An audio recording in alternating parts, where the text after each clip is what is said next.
Mexalina carefully prepares plain biscuits, cocoa powder, milk, and butter on the wooden counter to make mosaic cake.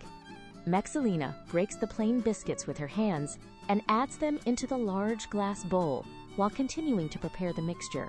She adds all the milk and cocoa into the saucepan and slowly starts preparing the rich chocolate sauce for the mosaic cake. She adds the butter and sugar into the saucepan and slowly continues cooking the rich chocolate sauce for the mosaic cake. While stirring the chocolate sauce with a wooden spoon, the butter fully melts and the mixture starts becoming rich and smooth. She slowly pours the warm chocolate sauce over the biscuit pieces and starts combining the mosaic cake mixture. She mixes the biscuits with the chocolate sauce using a spatula. At this stage, you can also add walnuts or hazelnuts if desired. Mexalina carefully places the prepared mosaic cake mixture onto the plastic wrap and starts shaping it into a roll. Carefully folding the edges of the plastic wrap, she continues shaping the mosaic cake mixture into a long, tight, and smooth roll.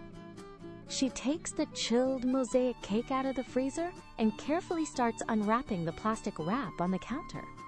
She places the rested mosaic cake onto the wooden cutting board and carefully starts slicing it with a sharp knife. Mexalina places the finished mosaic cake onto the plate and gets it ready to serve. That's all from Mexalina for today. Slightly smiling face. Enjoy to everyone who tries it.